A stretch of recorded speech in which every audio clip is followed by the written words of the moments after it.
channel. Today I have a crazy college roommate story time. This story is kind of funny, but it's also really problematic. But enough rambling, let's get into the video. So when I went into the housing application for my school, the first thing they have you do is take this quiz. So you take this quiz about your habits, about what you like and what you don't like, what time you like to go to sleep, and stuff like that. So you take the quiz and then they pair you with a roommate. Now I think that this quiz is a hoax because everybody that has a roommate, their roommate likes to do the opposite of what they chose in the quiz. But anyway, after that, I kind of helped her with her room decor and things like that. So everything was fine until this was the first week of school. So literally I got to school on a Friday and classes started on Monday. So I believe this was Monday or Tuesday. So this is 4 or 5 days in. So I'm about to read what happened. So basically, one of my friends came into the room and asked for some water. And in the fridge, I had a case of water that bottles of water were just disappearing from. So she asked if she could have one of the waters that were room temperature. Now, I didn't know whose water that was, but I just knew that my waters were disappearing from the fridge. So when she said, "Can I have some water?" I was like, "Yeah, sure." I'm thinking it's no big deal. If it's somebody else's, one, they would say something, and two, if it's that big of a problem, I'll just replace it. But I didn't know whose it was. So I said, "Yeah, go ahead, you can have some water." And so when I get downstairs, I get a text from her, and she was in the living room when the girl asked, so she heard everything in earshot. So I get a text from her, and she said, "The water case is mine. It's fine that they got water though. It's my fault because I never told anyone, but I brought snacks and water just for me and paper towels, cleaning supplies in the kitchen for everyone else to use." Now, I didn't have a problem with this at all because I understand you have a problem. I understand people having an issue with people touching their stuff. But if you're in the room when somebody's about to take your belongings, you should speak up. But I was like, you know what? No big deal. I'll take responsibility. Yeah, it's my fault. I apologize. My waters were getting drunk from the fridge, so I assumed we were sharing. It won't happen again. She said, "No, it's fine because I don't want this misunderstanding to make things weird between us because you're actually cool. But maybe it was the sweetmates. I could ask for you. I have 2 cases of water, one in the kitchen and one under my dresser, so I wouldn't drink yours." Now, I never accused her of drinking my water. All I said was, I don't know who's drinking my water, but I thought we were sharing. Miscommunication on everybody's part. It's fine. We signed a roommate agreement saying we don't like these things when they're done in the room. So the roommate agreement that I signed said that we could study in the room at whatever time. We could keep certain lights on, but not the big lights, because I prefer to sleep in the pitch black dark.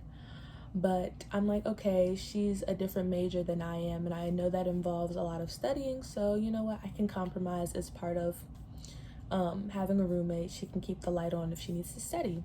So we signed the agreement, and it comes up that I didn't have class one day, and this was at 11 a.m.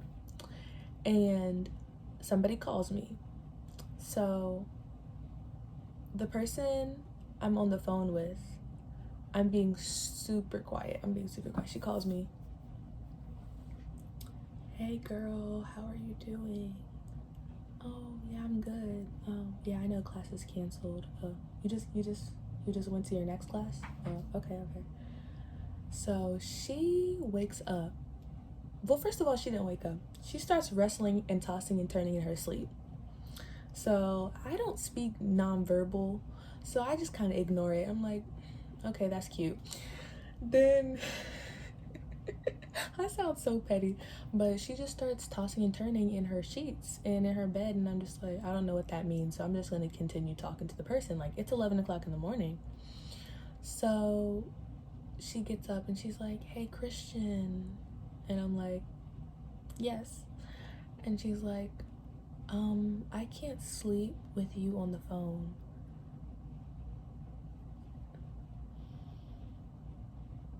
It's 11 a.m.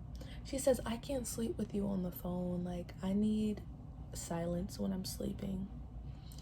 So I say, in my head, I'm like, that's really weird, but like, I'll leave the room because I don't really want to make a problem when there's not a problem. I'll leave the room. And so every time I had a phone call from then on, I would leave the room. And everybody that used to call me in the morning would know that I will not be speaking on the phone. That was fall semester. Spring semester comes around.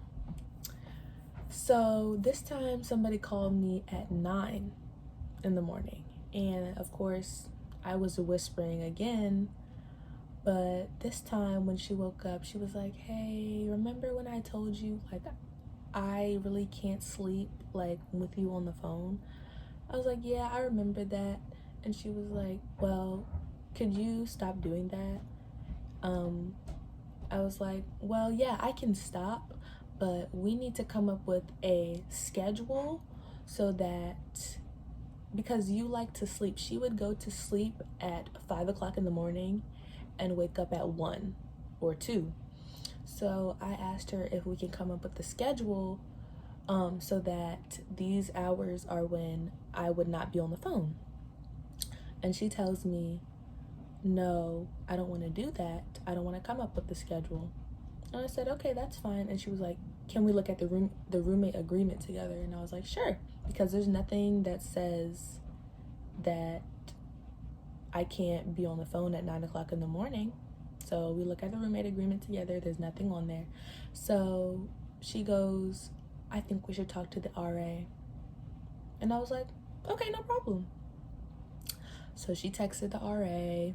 Christian, like, I'm about to come to your room, right? Like, is there a problem? I was like, not really, but we're about to solve it. Christian, like, I'm about to come to your room, right? Like, is there a problem? I was like, not really, but we're about to solve it. We get in the room and he's like, hey, so what did you guys want to talk about? And I look at her like, go ahead. So she goes, so basically Christian was on the phone this morning and I told her that I didn't want her to be on the phone because I was sleeping and I need silence to sleep. And when I'm sleeping at 2 o'clock in the morning, I make sure to be quiet for her because I want to be respectful. So I feel like she's not being respectful of me, but I'm being respectful of her. So I said, yes, that's true. But the issue is that we have two totally different sleep schedules. She goes to bed at 5 a.m. I go to bed at 11. And, oh, she really tried me. This is when she really tried me. She said, oh, she goes to bed at 9. When have I... When has Christian gone to bed at 9? I'm pretty sure she said, oh, yeah, she likes to go to bed at, like, 9 or something like that. And I was like, no. I feel like I shouldn't have to change up my sleep schedule in order to comfort her. Like, I feel like I shouldn't have to change my sleep schedule just for her to be comfortable. And I feel like I shouldn't have to make a schedule of when I have to wake up just for her. And he's like, okay, so what are your suggestions? And she's like, I don't know. I just know that I don't want to do that. And I'm like... So the RA and I are looking at each other like...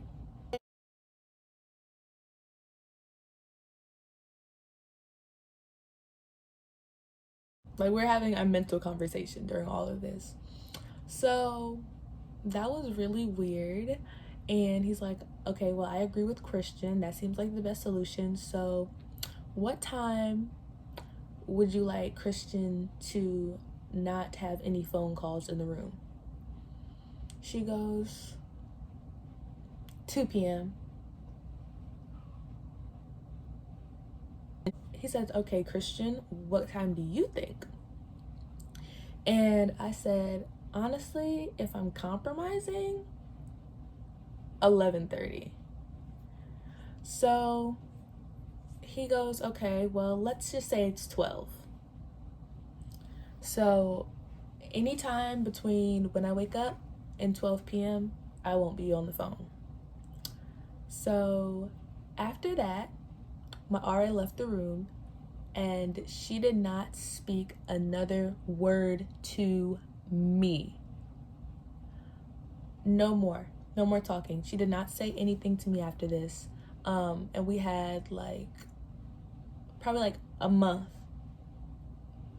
before the virus happened. So the day of pickup, she still hasn't said a word to me. I was getting my hair braided.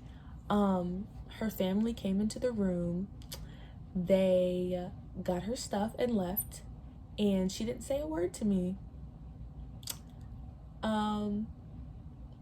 Yeah, it was really crazy because I was nothing but cordial and nice to her. I'm always saying have a good day. I helped her with, she had a project that one of her friends was doing, and she asked if I would be okay to be interviewed for it. Sure, no problem. Overall, it was just a crazy experience, and I would not expect this from a senior. It was honestly a crazy experience. So let me know what you guys think about this story time in the comments, and I'll see you guys in the next video.